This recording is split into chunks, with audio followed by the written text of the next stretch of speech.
ప్రేక్షకులకు నమస్కారం. ఈరోజు సీనియర్ ఇంటర్మీడియట్ సాంస్క్రిట్ విద్యార్థులకి అంటే సెకండ్ ఇయర్ సాంస్క్రిట్ విద్యార్థులకి సందులలో భాగంగా శ్చుత్వతందిని ఈరోజు మీకు నేర్పిస్తాను. అది ఏమిటంటే మొట్టమొదటి దీనికి సూత్రాన్ని చెప్పుకోవాలి. ఆ సూత్రం ఏమిటి అంటే సకార తవర్గములకు శకార చవర్గలు పరమైనప్పుడు మరియు శకార చవర్గములే ఆదేశంగా వస్తాయని ఈ సూత్రానికి అర్థంగా చెప్పుకోవచ్చు. దీన్ని ఒక మాట కనుక చూసినట్లయితే సకార తవర్గలు పూర్వపదం చివర ఉన్నప్పుడు, సకార తవర్గలు అంటే సకారము మరియు త థ ద ధ న అనేటటువంటి పూర్వపదం చివర ఉన్నప్పుడు, ఇది హల్సంది కాబట్టి ఇవన్నీ కూడా పొల్లుతో పాటుగా ఉంటాయి. వీటికంటే శకార చవర్గములు పరమైనప్పుడు, శకార చవర్గములు అంటే శకారము మరియు చవర్గలు కనుక పరమైనట్లయితే, అంటే శకారము మరియు చ ఛ జ ఝ ఞ అనే అక్షరాలు కనుక పరమైనట్లయితే ఏవైతే పరమయ్యాయో అవే ఆదేశంగా వస్తాయి. ఒక మాట ఉదాహరణల్లోకి వెళ్ళి చూద్దాం.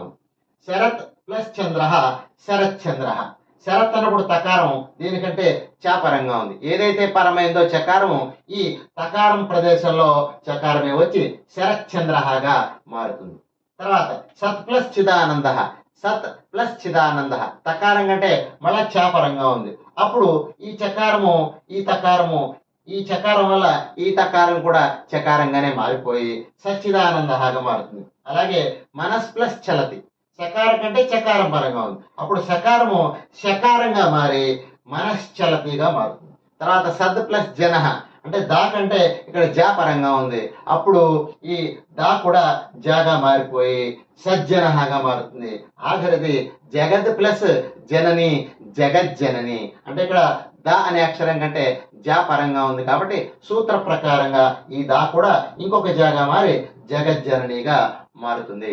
ఉదాహరణలు మళ్ళా ఒక్క మాట చూద్దాం. శరత్ ప్లస్ చంద్ర శరత్ చంద్ర, సత్ ప్లస్ చిదానంద సచ్చిదానంద, మనస్ ప్లస్ చలతి మనశ్చలతి, సత్ ప్లస్ జన సజ్జన, జగత్ ప్లస్ జనని జగజ్జనని. ఈ 5 ఉదాహరణల్లో పరీక్షకి ఒకటి విభజించి ఒకటి కలిపి వస్తాయి. అంటే 5 ఉదాహరణలు చదువుకుంటే 4 మార్కులు తప్పనిసరిగా విద్యార్థులకి వస్తాయి. ఇలాగా 3 సందులు చదువుకుంటే తప్పనిసరిగా 12కి 12 మార్కులు కూడా విద్యార్థులు తెచ్చుకోవచ్చు.